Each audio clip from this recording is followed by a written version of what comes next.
Well, good afternoon, everyone, and welcome to the 443rd meeting of the Penn State Retirees Association. We wish you a happy St. Patrick's Day. Before we get to our program, I would like to introduce our president for some comments, Glenn Carter. Thank you, Chris. Good to have everybody aboard. Looking forward to more of you joining us soon. We've been doing this by virtual for all year, but I think Chris is going to be introducing a live presentation for May. So looking forward to that and seeing everybody in person. Tracey, looking forward to hearing your comments because I spent 10 years in continuing education, which is a major part of outreach, and looking forward to see how it's changed over the last, that was back in the 60s and 70s. So you're talking about ancient history, but it was a great experience. I just have one topic I want to talk about, and that's the election coming up. May business meeting will be the time when we elect new officers. Iris Flynn has been chairing the nominating committee, and she's been working hard to get together a team for the president-elect, secretary, and treasurer. The process we're going to be using is, again, electronic this year. This gives an opportunity for all 1,400 members who have a vote. The process will go forward something like this. In the next couple of weeks, we'll be sending out by listserv to everybody an opportunity to make additional nominations from the list which you will be provided. From that, we will get back to us and add any names that are nominated. The condition we would put on that the person you're nominating has agreed to serve and be considered for the position you choose. So following that, we will send out a notice for voting, and that voting will come back to us, and we will announce the winners then at the May meeting. That's really essentially all I need to say at this point. Just look forward to the mail from probably from Mona, and we'll see what comes from that. So we'll turn it back to you, Chris. Good luck. Thank you, Glenn. Just some reminders that you can submit a question that our presenter will be happy to address at the end of the presentation. You simply need to, depending upon the device that you're on today, just need to click on the question bug or whatever symbol you have on there that indicates that you can submit a question. Write out the question, it'll go into a queue during the presentation, and then we'll have a question and answer period afterwards. Well, it's a delight to introduce our presenter. The topic is Penn State Outreach, a national leader. Tracey Houston has more than 37 years of experience in higher education, including 27 years of service to Penn State. Prior to her appointment as Vice President for Outreach, Tracey was the Associate Vice President for Marketing and Enrollment Services for Outreach and Online Education.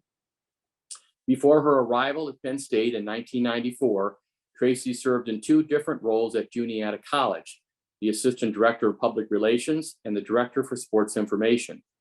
Tracey is the Treasurer for the National Engagement Scholarship Consortium. She previously served on the National Association of the State Universities and Land Grant Colleges Extension Committee on Organization and Policy, Marketing Task Force from 2006 to 2012, and as Vice Chair for Communications for the University Professional and Continuing Education Association Engagement and Outreach Community of Practice in 2008. Say that 5 times. Her work has been recognized nationally with awards for the Council, with awards from the Council for Advancement and Supportive Education and the University Professional Continuing Education Association. Tracey and her husband, Bill, recently established the DeBlaise Houston Family Scholarship at Penn State for students who need support to finish their last semester so they can graduate on time. Tracey recently announced that she will retire in June 2022. It is a pleasure for me to introduce Tracey Houston, our Vice President of Penn State Outreach. Well, thank you, Chris, for that. And thank you for inviting me to be here today. I do have to confess that I didn't realize when I said yes to you that it was going to be St. Patrick's Day, and that I'm the only thing standing between all of you and green beer or Irish whiskey. So I hope that I can be entertaining and informative during my time. I also wanted to note that I've looked at the list of attendees here on the Zoom, and it's so great to see so many of my former colleagues who have signed on today. There are some names here that I haven't seen in a long time, and it's just really terrific to see some of my former colleagues. I'm going to share my screen and go through a PowerPoint with everybody. So I hope, Chris, can you all see that? Yes. Oh, good. Okay. So I decided to name this presentation Penn State, a National Leader, for a whole variety of reasons, dating back to our history to start. So as you know, our first president, Evan Pugh, set the standard for research-based outreach when the Commonwealth commissioned him to conduct chemical analysis of commercial fertilizers so that farmers would know what they were buying. And you can see there that Penn State Extension began as early as 1877 with the introduction of the statewide Farmers Institutes. In the spring of 1910, the first agent in the nation was in Pennsylvania's Bedford County. 1892, the University of Chicago, Wisconsin, and Penn State offered the first distance education courses through rural free delivery. In 1915, the first education programs for business and industry were established at Penn State. And in 1952, Penn State's Nittany Lion became the birthplace of the nation's public broadcasting system. It was a historic meeting of more than 100 leaders in education, broadcasting, and government that gathered to accept the challenge of the FCC to begin a non-commercial educational television service. So as you can see here, we have been pioneers since the beginning of time. Now, how have we evolved over the years? Well, today, just in 2021, Penn State received the Ryan Moser Riley Excellence and Community Engagement Institutional Leadership Award for exemplary leadership in advancing the field of community engaged scholarship. And I felt that it was really important to bring back my two colleagues, Jim Ryan, who was the first vice president for outreach at Penn State, and Craig Weideman, who served as the vice president of outreach and vice provost of online education after Jim. And so I wanted to invite both of them back to participate in the event to receive this award on behalf of Penn State because of their pioneering efforts in leadership. It was Jim's vision that really established a national conversation about outreach and engaged scholarship. And it was Craig who helped to establish the Engaged Scholarship Consortium strategy. And I believe that Jim is on the call here today. So given that he's got an Irish background, I send a shout out to Jim and thank him for his leadership in this space and wish him a happy St. Patty's Day.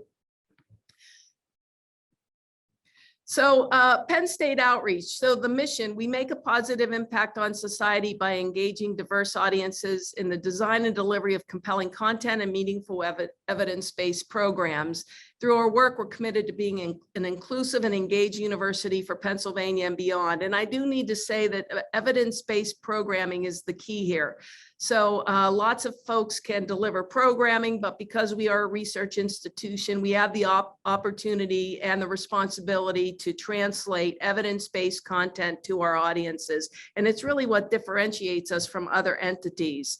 Our vision, Penn State Outreach will engage and empower communities, individuals within the Commonwealth and beyond to become resilient, healthy, sustainable, and innovative. We have several goals. The first one focuses on communities and individuals applying easily understandable and easily accessible evidence-based content to achieve positive educational, health, and well-being impacts. Second, our focus is on students to engage them in experiential learning that leads to growth in one or more 5 core competency areas. And these areas were articulated by the Faculty Senate: the multicultural awareness, systems thinking, ethical reasoning, civic responsibility, and professional development. We focus on our academic partners to ensure that they're supported and equipped to engage communities in mutual learning and discovery to address societal problems and opportunities. We want to make sure that we return annually value to the university that exceeds the university's financial investment in our unit. We want to focus on having internal and external audiences, both here nationally and internationally, recognize Penn State as a leader in community and student engagement. And finally, the underpinning of our work and the foundational goal in our strategic plan, inclusion, equity, and diversity are advanced in our workplaces through our programming and with the audiences whom we support by fostering belonging, open discourse, mutual respect, genuine care, equity, and different perspectives. So what does Penn State Outreach look like today? So we have 5 pillars. The first is the professional and community engagement pillar, and that is the oldest within outreach and the largest. It includes conferences and institutes, our Justice and Safety Institute, 2 Osher Lifelong Learning Institutes, 1 here at University Park and 1 at Penn State York, our Penn State Pittsburgh Center, our Penn State Center Philadelphia, Shavers Creek, the Mustard Gap to Valley Lands Project, and community and K-12 engagement. The other pillars include the Nittany AI Alliance, WPSU TV, FM Digital, which are both PBS and NPR affiliates, the Readiness Institute, and the Arboretum at Penn State, which is our newest portfolio partner. And I'm going to talk a little bit about each of those and give you some examples of what we're doing in those spaces. So first, in professional and community engagement. So we had to pivot. Outreach was an in-person unit until 2 years ago when the pandemic hit. And so we really had to pivot and think creatively about how we were going to continue to deliver and distribute content to the audiences that we serve in a pandemic. So this is just one example of innovative programming. We have a partnership. All of our programs are grounded in the academic colleges or with our campus partners. And we draw upon the faculty expertise to deliver programming. And so with the Autism Conference, for example, we had to pivot to a fully online experience. We were able to attract 4,100 people from 28 states and 7 countries online in our Autism International Conference, which is comprised of faculty, researchers, practitioners, family members, educators from around the country and again in 7 countries. And we partnered with the Pennsylvania Department of Education and the Pennsylvania Training and Technical Assistance Network. And this was also a partnership with our College of Education and our College of Health and Human Development. So that's one example of what we did with conferences and institutes. We were also a service provider. So for example, the All-Atlantic Summit was to be offered in the United States for the first time. It was to be in Philadelphia. It was a partnership between Penn State's Alliance for Education, Science, Engineering, and Design with Africa and the Atlantic International Research Center. Well, they couldn't deliver it in Philadelphia at the top of a pandemic. And so we were able to bring our expertise in conferences and institutes together with WPSU Digital, our creative services team. And we offered this programming to 575 people in 36 countries, 26 sessions, 157 speakers, 50 hours of presentations across all time zones. Shifting gears, thinking about our Justice and Safety Institute, we've had a long-term relationship with the Commonwealth of Pennsylvania and specifically the Pennsylvania Commission on Crime and Delinquency. So we offer all the training across Pennsylvania for sheriffs and deputy sheriffs through our Justice and Safety Institute. Last year, we added the constables to our training, and we're in conversations to bring the coroners into this program as well across Pennsylvania. And we also support the child support enforcement employees with training. And here you can see the data around what we have been able to accomplish related to training. This is just 1 year's worth of data. So over 2,300 child support enforcement workers, 309 trainings, 33,000 enrollments, and you can see 54 new training products. One of the things we're most proud of is that Allegheny County and Philadelphia County in Pennsylvania remain #1 and #2 in child support enforcement nationally. We train all of those employees in every county across the Commonwealth. Shavers Creek, I'm sure you're all familiar with Shavers Creek, and I'm not going to go through all of the programming there, but I will share a little insight to where we're headed. We received $250,000 from the Hamer Foundation in base support, and we are looking for matching gifts to build out a fully accessible tree house. It'll be a learning center. It'll be fully accessible, and we are building this out right now with the Sylvie Foundation. The plans are underway, and we will move into construction soon for that. Citizen science is a really important part of what we do at Shavers Creek. And I just thought you might find it interesting that when we had to pivot and go online, we couldn't bring everyone together to do the birding cup. And so we distributed it online virtually. We had 86 groups, 276 birders. You can see 21 states. A number of countries were represented.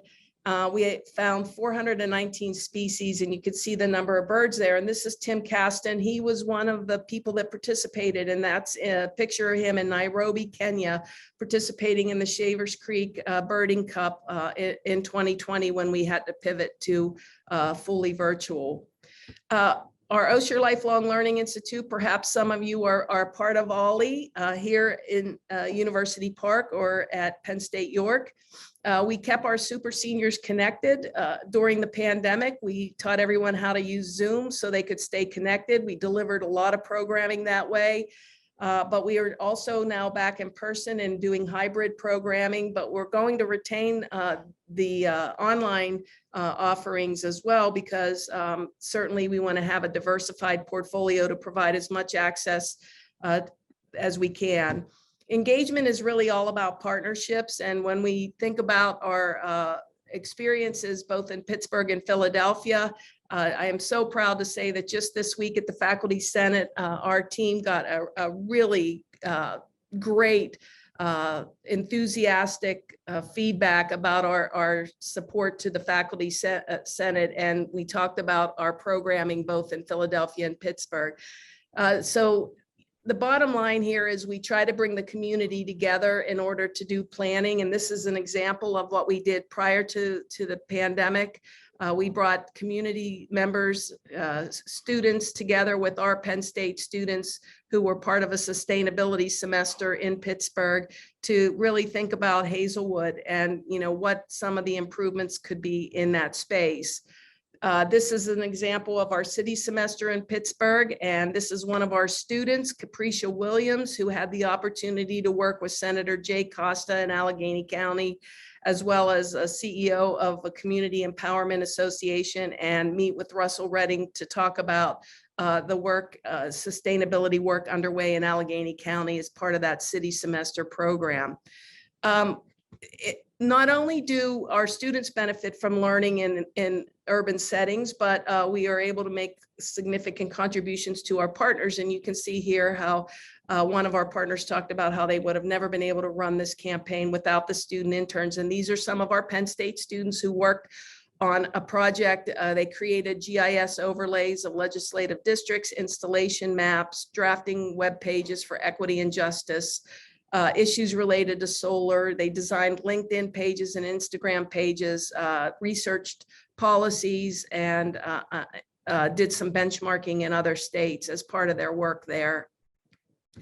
Philadelphia, we really focus on participatory research as a model that we use to engage audiences there. This is an example of how Shivani Salvaraj, she's the person there in the red dress, she leads a number of these participatory research initiatives in the Philadelphia region. This specific one, you can see all the notes in the background, brought together the city schools, Penn State, and the community to talk about how to improve the public schools in the city of Philadelphia. We also created experiences for our law students. Bianca, for example, here, she was an undergrad student at the time, and she worked with Dr. Wadia, who's an associate dean and a law professor, on a project to bring resources to immigrant communities during COVID-19 in the city of Philadelphia. And her experience working in that space has led her to go on to law school now, because she wants to focus on immigration law as a result of some of the experiences that she had outside of the classroom when she was an undergrad here. This is Shivani Salvaraj, and I'm proud to say that one of the projects that she worked on was featured as part of the Today Show. It's the People's Kitchen Project. This is a quote actually from one of our students who helped with food insecurity and understood how it impacted people in the city of Philadelphia, especially during the pandemic. And this project, specifically the People's Kitchen, working with Penn State and the city, received the 2021 Penn State Award for Community Engagement and Scholarship. We're also focused on international work, and Richard Smith, who's our community engagement director, teamed up with Dr. Frederick, who's the director of Global Health Center at Penn State College of Medicine, to work with World Hope International to bring supplies and support to international audiences in the past year. And they reached more than 90,000 people in 21 countries. Musser Gap to Valleylands project, you may be familiar with this. This is the property, the Musser Gap property within State College. And we had students, landscape architecture students, work on a project with the community and Clearwater Conservancy and others. This was a project that President Barron and Governmental Affairs and our arts and architecture faculty and students were mainly involved with the community. President Barron asked if we would bring it into our portfolio in outreach. And so it's now part of our outreach portfolio. We hired a consultant called Biohabitats to work with the physical plant and outreach on this vision. And April 25th at the COG meeting in State College, Mark McLaughlin, who's been assigned to this project, will be presenting an update to the community on where we're going next with Musser Gap to Valleylands project. The Arboretum is also a gem at Penn State, but is new to the outreach portfolio. So as probably many of you know, the Arboretum has more than 160,000 visitors annually. It was named one of the great places in Pennsylvania for 2020. It started in 1914 when the trustees set aside land for the Arboretum. In 2007, thanks to the generosity of Skip Smith, we were able to take a lead gift and start to invest. In 2021, the Arboretum has now grown to 370 acres, and it includes a 7-acre childhood garden, and there are 40 acres of restored natural areas. It's a laboratory for learning, discovery, and engagement, and that's what we want to continue to do there. Kim Steiner recently retired, and I am pleased to say that on Monday and Tuesday, the 2 finalists for the role, at the leadership role at the Arboretum, will be here at University Park to interview. Again, learning, discovery, and engagement, all 3 pieces of teaching, research, and service, and those outcomes are encouraged and supported and will continue to be supported as they have now become part of the outreach portfolio. We work with 5 colleges and a number of departments on the work at the Arboretum. And you could see the pollinator garden has been established. Some of the beautiful additions, if you haven't been there for a while, you can see some of the beautiful additions. And up in the one corner there, the groundbreaking for the Cultural Arts District just occurred this past summer, and we're eager and excited. We work very closely with Stephen Carpenter and Aaron Coe on that project initiative as well. Moving to the Nittany AI Alliance. So the Nittany AI Alliance is really focused on the way in which we can have broader impacts utilizing artificial intelligence. And it's really focused on student engagement and creating meaningful experiences, at the same time matching student expertise with AI for good. So what can we do in this space? And we have one of the things we have in this portfolio is a competition for students. And this is one of our student groups. They actually are working on a project, an app using artificial intelligence called Nyan Sapo. And that is an app that will increase literacy rates in African countries. They had their first boot camp. This is the product you can see in the middle of the picture. They were first face-to-face when they started. They had to go to Zoom because of the pandemic. They launched the product, and you can see these are 2 of the students that were in our boot camp working with the app and working on the literacy piece of this. And so Hannah Polikoff, who's a program manager at US Operations, heard about the student app. And this is a quote from her talking about how impressed they were with the app, how they'd like to team up with Penn State and the students and this product to look at ways in which they could support the work of the students and advance this into their school to help with literacy for students in Africa.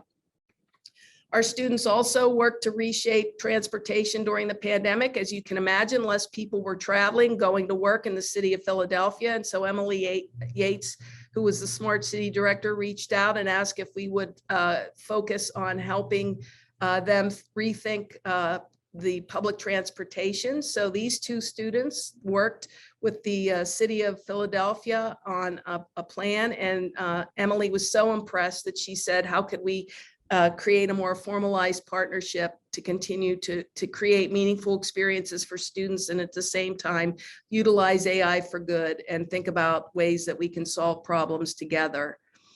These are two of the students who participated in a variety of different AI Alliance programs, and Joel Seidel and Amy both talk about the fact that it was their experiences working with the Nittany AI Alliance or the Nittany AI Challenge that contributed to them getting their foot in the door at Accenture and at Lockheed Martin.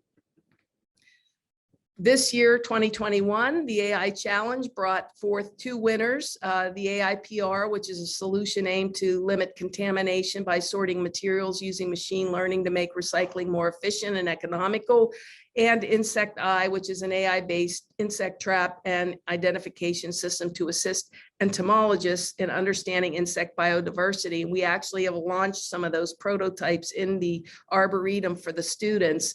And you can see here, these are the corporate sponsors who were underwriting our work for the AI Challenge this year. And corporate sponsors are really important to us. These are some of the traditional corporate sponsors that have supported the Nittany AI Alliance and our students.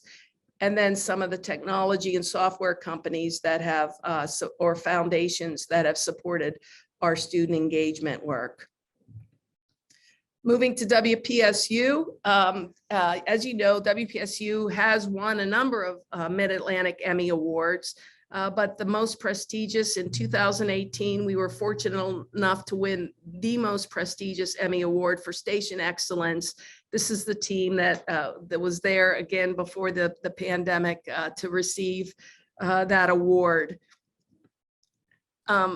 This is one of the distribution models where we're really able to leverage the faculty expertise and really translate that content, credible content, to compelling storytelling and help our audiences both here in Central Pennsylvania, but far beyond through our PBS and NPR affiliate stations, learn more about important matters. And so Conversations Live, whole host of subject matter here, but in this case, we talk a great deal about COVID-19. You can see the different folks that we brought to the conversation. We had call-ins so that community members could call into the station and ask questions about how much longer will the pandemic last? When will we get a vaccine? How have people of color been disproportionately impacted?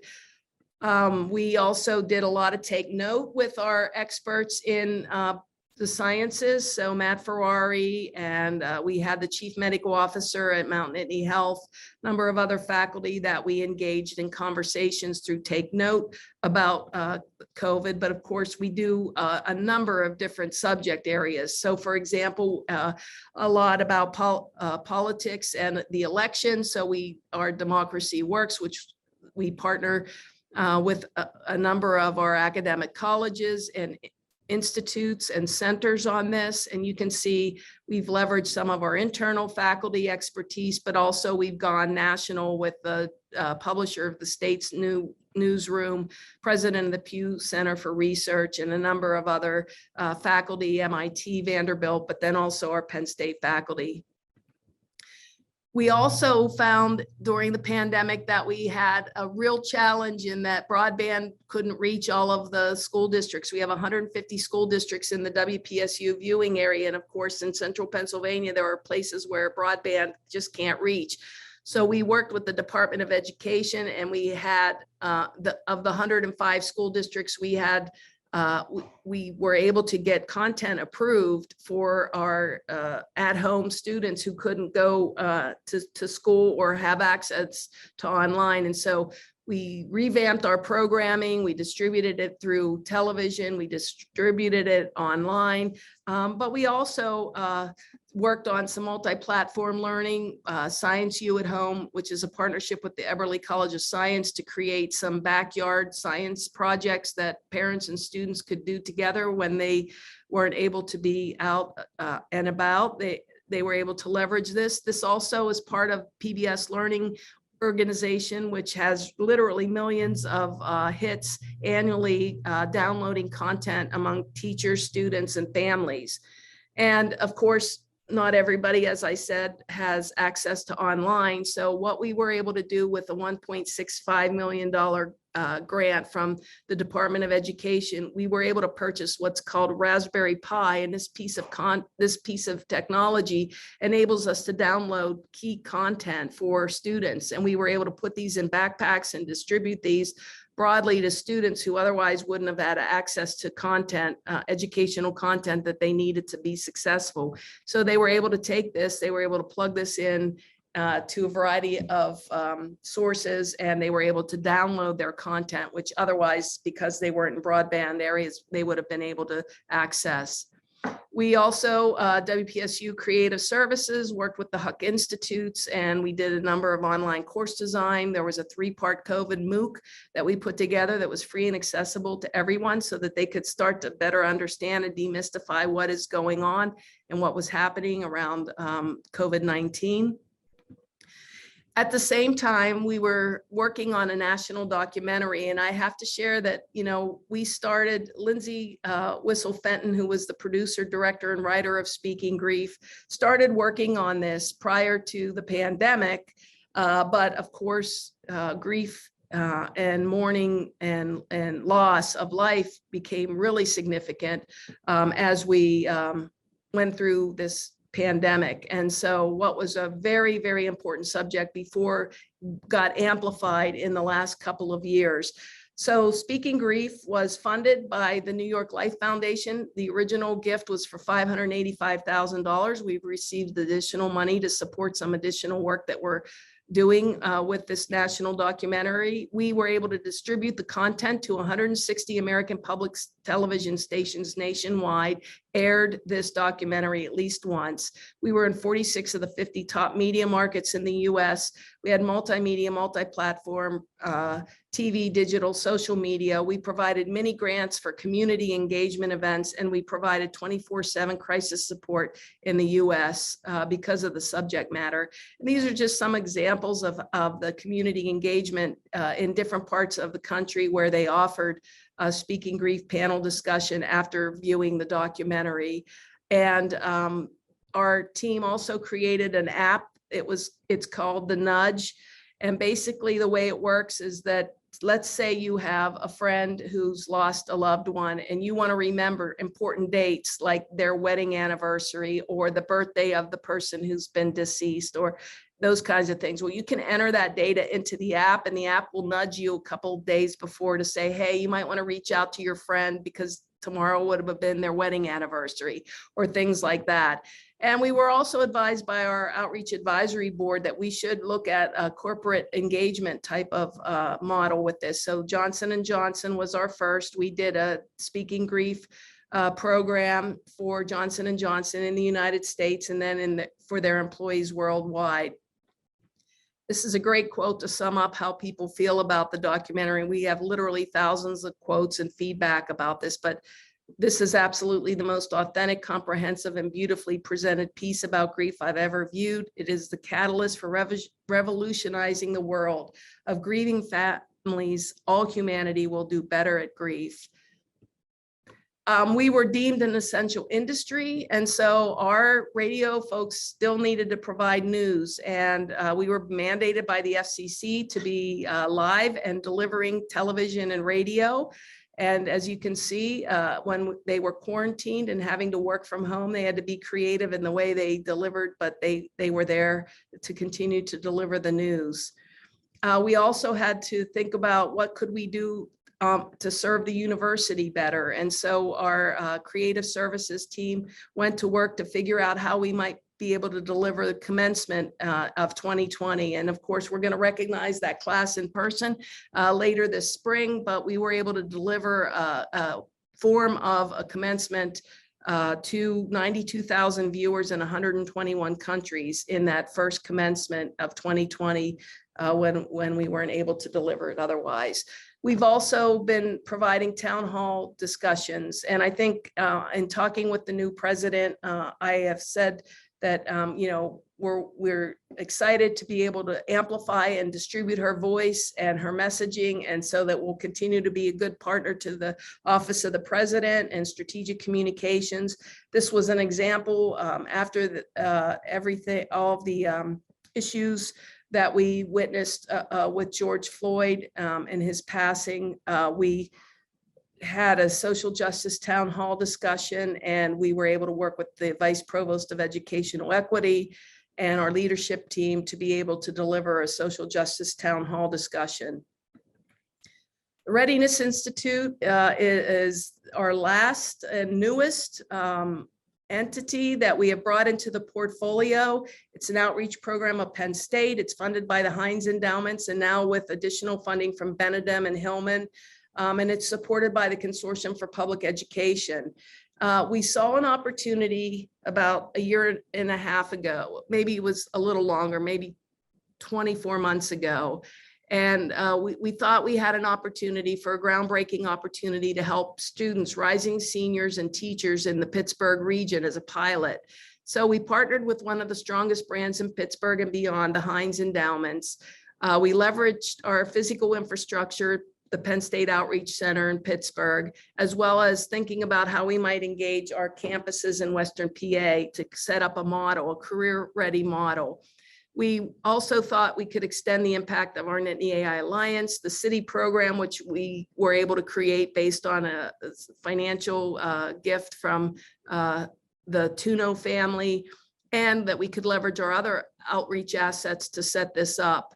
We thought we could employ a model that we could extend to other markets if we were successful, that we could revolutionize the funding model for outreach, and we could realize a modern land grant mission. And so with the work of Stan Thompson, he was the true visionary behind this at the Heinz Endowments. We teamed up with them to think about community and future readiness and how we could bring high school students together with education and community and government to really help them to define what they stand for and who they are, and to give them a solid basis for their future.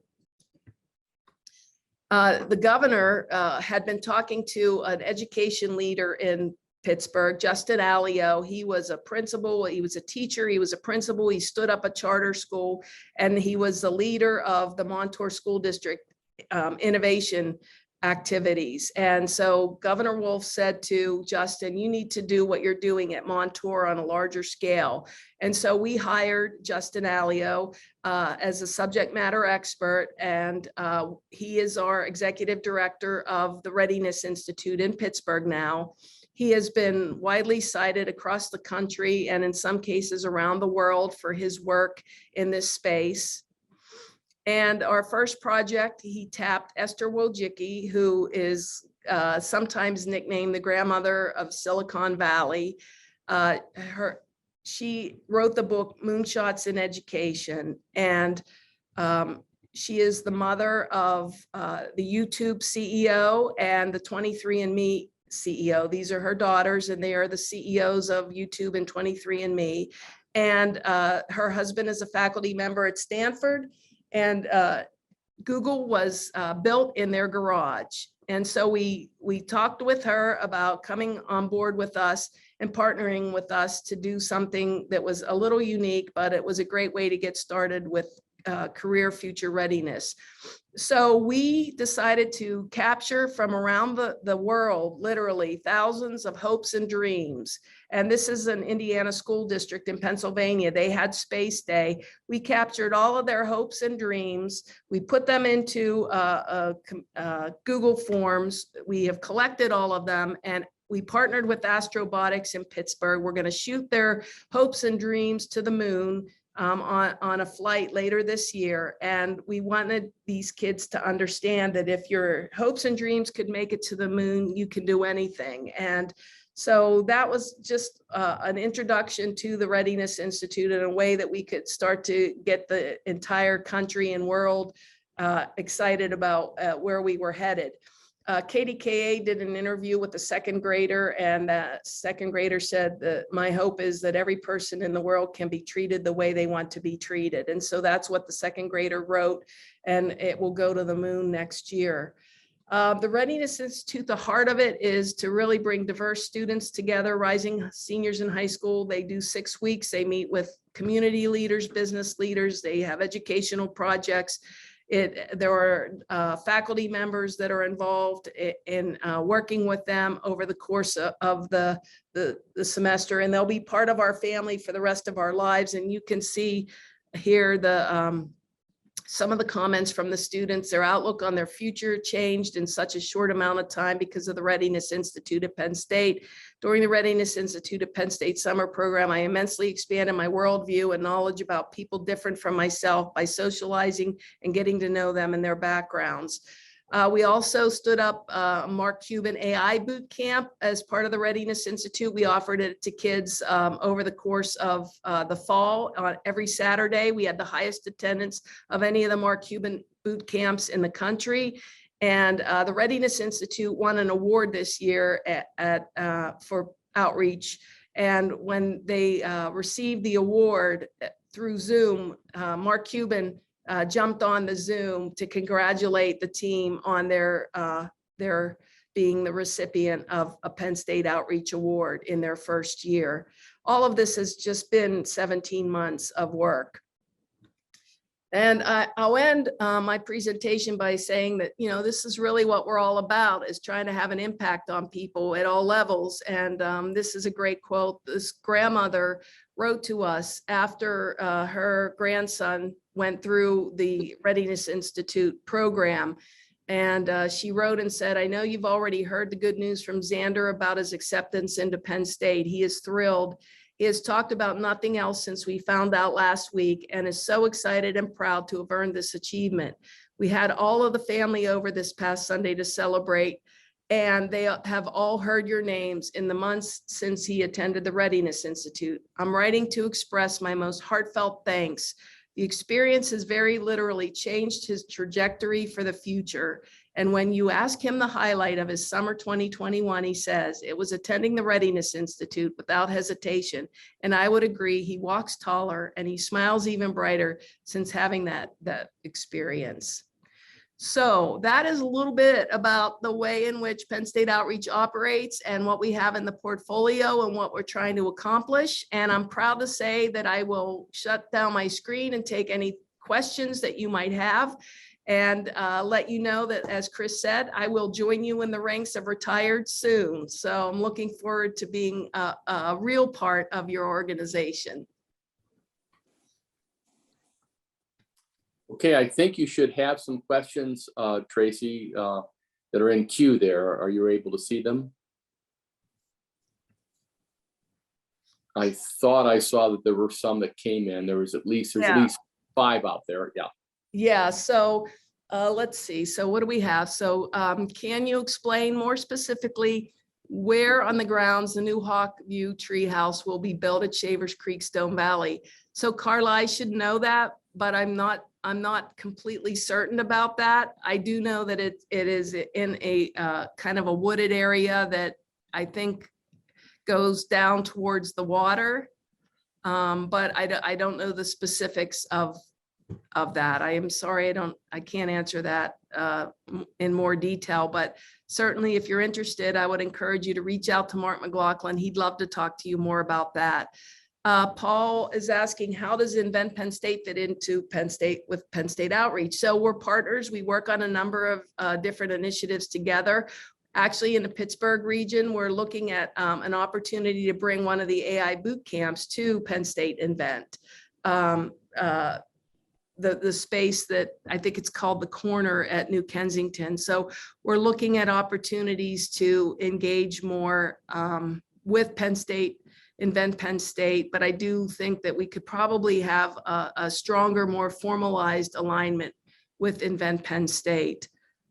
There are so many wonderful programs and initiatives happening in outreach. Congratulate to you as you reflect on your time and prepare to retire. What will you recall most fondly? What are you most proud of? Well, I just love my staff and the impact that we have. And so having had the opportunity, I've worked in higher ed for 37 years and 27 at Penn State. This is a great institution. And the fact that we're able to take the academic expertise of our faculty and work with them to translate that to audiences who really need this support and insight and just-in-time knowledge is just really very special. Carla, let's see, just curious, how was the COVID MOOC program advertised? Previously at learned. It was through the Penn State Newswire. It was distributed through the Newswire mainly, which has, you know, several thousand readers, and it's been a little while, but it's still there if you'd like to access it. And if you Google COVID or Matt Ferrari or MOOC, you should be able to find the link to the Newswire story and all of the details that you would need there to have conversation. Thanks for your efforts. Keep bringing us news during the pandemic. Well, yeah, we're glad to do that. And as you know, again, whatever the subject is, whatever the issue is that we're dealing with, we're a media outlet. So we need to be able to pivot. We need to be able to draw on expertise. And we really want to deliver credible content in a place where there's so much. And in fact, Marie Harden and the Belisario College of Communication is working on a news literacy initiative, and WPSU will be part of that news literacy initiative to really help educate people of all ages, K-12 and older, on how to be more news literate and to understand when you are hearing about infotainment or edutainment versus true, solid, credible news. Okay, and then the other question is, okay, the treehouse. So yeah, Mark McLaughlin is your source for that. And I see one of my former colleagues who worked in the Justice and Safety Institute. Thank you for everything. Jennifer, it was always an honor and a pleasure to work with you as well. Other questions? I'm happy to answer anything. Okay, well, Tracey, thank you so much for such an informative program. That it's just amazing how many lives that are impacted by Penn State Outreach and just all the benefits and the programs and initiatives and activities. And I would encourage our retirees to take advantage of many of these things that are out there that just look so wonderful and all the work that's being put into it. And of course, you know, on behalf of the Penn State Retirees Association, we wish you all the best in your retirement. You and Bill will be able to do more together. And certainly, you know, we hope that you'll be a part of our organization once you step out of your office door at Penn State in June. So thank you again. We really appreciate your time and today. Thank you, Chris, so much. It was a pleasure to do this, and thank you to everybody who tuned in to hear it. Thank you. And happy St. Patrick's Day to you. You too. Just a few other little items here. Just a reminder that this program is recorded and you will be on our Penn State Retirees Association website in a few days. And so you can look at it. If you know anyone who wasn't able to attend and would like to catch the program, please direct them to our website. I wanted to talk to you about a few upcoming dates that you can mark in your calendar. We are working on a in-person tour meeting kind of program for our July 21st meeting. We're still kind of working on the details. The program committee is, so we'll have more information on that soon. We also are excited about our May 19th business meeting. We plan on holding that this year at Agape Hall, which is in the community center at the Good Shepherd Catholic Church. And we are going to have a luncheon, and we're going to have a special presentation by Roger Williams, who was who currently now is the president of the Penn State Historical Society. Also has authored a book, Frederick Watts and the Founding of Penn State, and he will be giving a presentation on that. There'll also be some books available, and so we're looking forward to that, and there'll be information coming out on that very soon. Our November meeting coming up, of course, will be our benefits meeting, and we also we'll be planning for our September picnic. We do have our newsletters coming out, and so please keep an eye for those, and also information that we put out on the listserv. If you haven't provided an email, we really appreciate those folks that were able to email on our listserv. So please contact us to provide that information. Is there anyone on the panel that has anything else for the good of the order for our viewing audience? Okay, well, not seeing any or hearing any, we wish you a very wonderful St. Patty's Day, and thank you for attending our program today.